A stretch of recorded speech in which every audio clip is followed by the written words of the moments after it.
nakuha yung loob mo at gusto mong maging ka-close? Si attorney. Si attorney ang bibigyan ng first green flag, si Oliver! Why? Kasi ako, syempre, I graduated psychology, di ba? So, pinapakinggan ko kung paano nila kine-carry yung sarili nila. And you can hear that.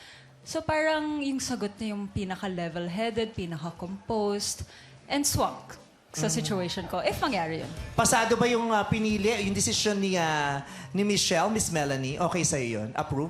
Matalino talaga anak ko. Siyempre. Nakuha niya yung hint ko sa kanya. Wow. Masaya ka ba para kay Michelle o ginagamit mo lang si Michelle para mas maging malapit kay Oliver? Ganun din yun. Okay, one green flag for Oliver. Next question, Michelle. Next question. If you would be given a chance na may ipagbawal sa akin, ano yun at bakit? Meron pagbabawal. Ano Interesting. yung ipagbabawal mo sa akin? Oo, tingnan natin kung aprobado kay Michelle yan. Kung may ipagbabawal ka daw kay Michelle, ano yun at bakit? Kevin. Si Michelle, hindi ko siya papayagan umuwi ng late. Bakit? Bakit? Kasi gusto ko, ako yung magsusundo sa kanya.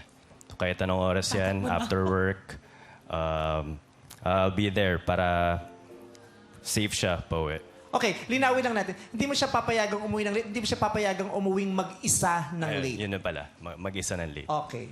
Kasi susunduin niya kahit late daw eh. Oo, Yeah. susunduin niya si Thank you for Michelle. clarifying. Akala ko sakal siya. Oh, kasi sabi niya, naku, tatakbo na ako. Red flag kay Michelle agad. Oh, red flag yun. Eh, paano kung magpapasundo rin si Miss Melanie sa'yo? Sino pipiunahin mo? Si Michelle o si Miss Melanie? Si Michelle nasa BGC, si Miss Melanie nasa Pagudpod, Ilocos Sur. Ang layo. Oh. Sino uunahin mo, Kevin? Sige. So pag mag-hire na ako ng driver, tapos kung sino na mauna, yun yung susunduin ko. Alam mo kung sino i-hire mong driver? Si Oliver, pasundo mo si Miss Melanie. Okay, Thank thank you, you. Kevin. Okay. Martin. Martin? Sabi niya kanina, nung in a relationship siya, pinagbawalan siya sa career.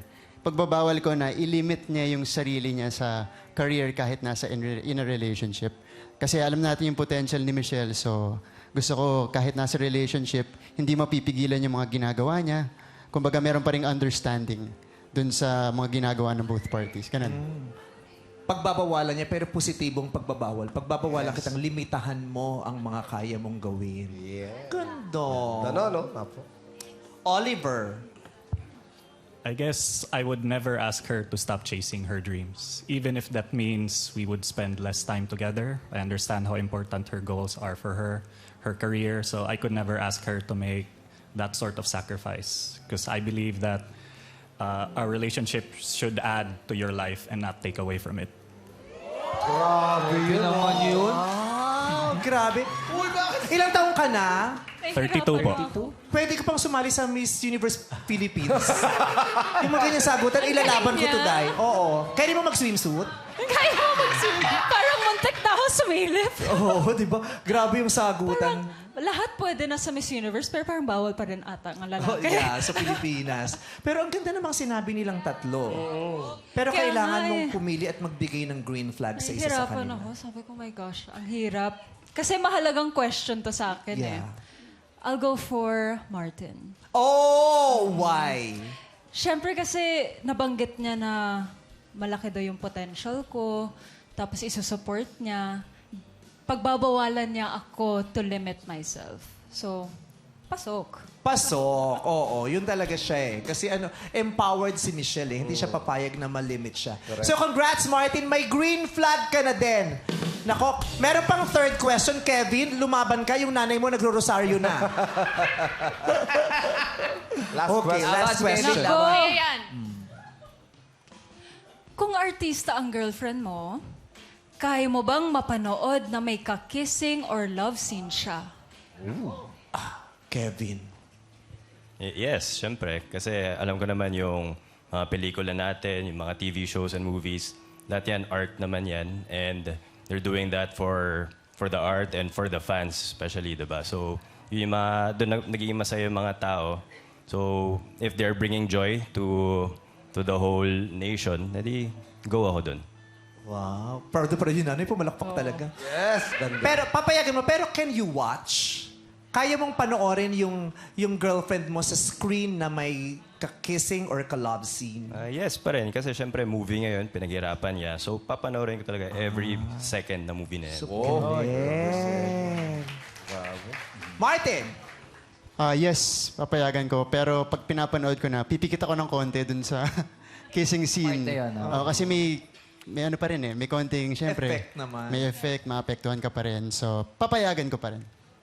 That's very real. Yes. No? Yung papayagan, pero syempre hindi mo na maaalis kung may hindi komportable ng kaunti, di ba? Bakit yung ex ko? Ano? So may kakissing scene ako sa movie ko. Oh. So nung dumating na sa Thanksgiving party ko, yung actor na to, tsaka kasama yung boyfriend, nakilala niyang lahat, kasama ko siya sa teleserye ngayon, gustong suntukin ng ex ko, yung co-actor ko na best friend ko. Hindi niya matanggap na may dumadampi sa iyong labi. Ay, pero syempre, trabaho lang. Oo. Diba? Gusto niya suntukin. Sabi ko, hala. Kung ganun, unang-una pa, Diba? lipstick pa lang inaway niya na. Kasi Una dumampi pa sa lang, labi. victory party ko. Pangalawa, syempre, lahat ng tao doon magko-congratulate sa akin and sa kanya. Inaway niya lahat ng tao doon. Pero, yun, kinik out ko tuloy siya. So malayong-malayo yun sa sinagot ni Martin. Oo, diba? Si Oliver na. Kayang-kaya naman. I fully understand na kasama naman yan sa showbiz, yung kissing scenes. And I'm confident in myself. I'm secure in myself din naman. And I fully believe na malakas naman talaga yung foundation ng relationship ng girlfriend ko, so that I shouldn't be worried about a kissing scene with someone else because I know that that's just part of her job.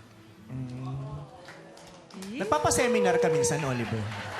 Sa mga networking, ganyan. Maganda siya mag-explain. Maganda lang mag-explain. So, Naku!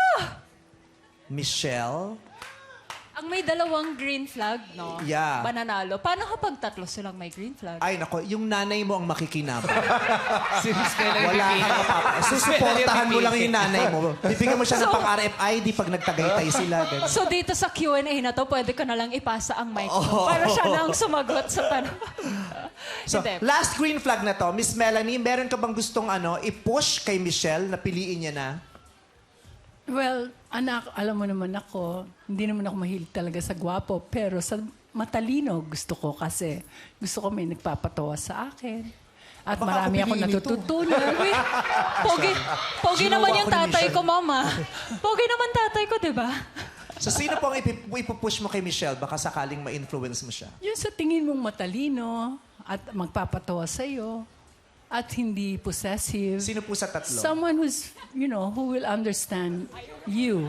Sino nga po, Miss Melanie? Hirap ko rin. Hirap ko kausap. Easy lang. Charot lang. Charot. Si ano? So, bahala na si Michelle. Si ano? Siya na. Ay, Michelle, nasa iyo daw. Basta Binalik sa support akin ka ang ni Miss mic. Melanie. Alam mo, sa tanong kasi na to, isa lang ang sumagot sa gusto kong marinig. Sino yun? Kahit gusto ko sila bigyan ng green flag lahat para pantay at para sa nanay ko ng desisyon, I'd have to give it to Oliver. Oliver! So, nakadalawang green flag si Oliver. Si Oliver na ang makakadate ni Michelle! Pwede ko ba sagutin kung bakit? Ha? Bakit? Kasi yung sagot niya, secure siya sa sarili niya. That's so important. And it's so important. Hindi pwedeng insecure ang karelasyon mo. Especially pag artista. At dahil ganun ka kasi-secure sa sarili mo, gusto mo yung kapartner mo kung sakali, ganun Secure din. din. Dapat ganon. Ganon Congrats, yan. Oliver! Alright, eto naman ang mga searching hindi mo napili. Kaya searching number 1, Kevin, magpakilala ka na kay Michelle. Hi, Michelle. May gusto kang sabihin kay Michelle, Any message Kevin? Michelle, thank you for this opportunity. Masaya nung kahit yung date natin, yung usap natin, na-enjoy ko naman. And I hope you enjoy yung date mo with Oliver. Thank you. Thank you, Kevin. Kevin, dito ka so sa gitna ni cute. Sean at saka ni Jackie. ni Lassie. May Michelle- itsura, pero gusto ko sana tumayo sa tabi niya para high test lang. Huwag na daw. Huwag na daw. Thank you. All, Michelle, ito namang hindi po pang napili, si Marty. Ito yung sinabi ko na bobosesan ko, no? Feeling ko, kakilala. Hello, Michelle. Good to see you, Michelle, again. Good to see you, Martin. Okay. Thank you for, again, the opportunity. And thank you for the green flag earlier.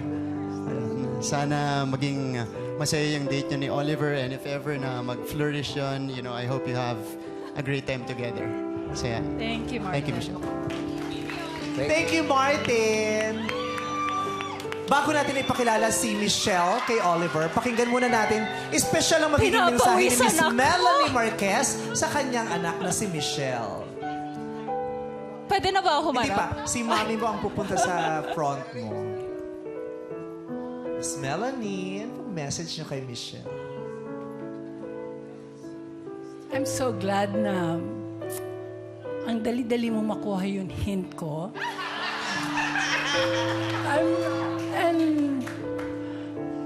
I'm really, really grateful to God to have you in my life.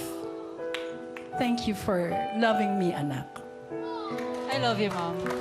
Miss Melanie, pwede mo lang lapitan si Oliver. para Ano pong makapisa gusto niyo sabihin kay Oliver bago natin siya ipakilala sa iyong anak? May lipstick lang yung kiss ko. Ayan. Si Oliver, Yeah, pwede niyo pong lapitan.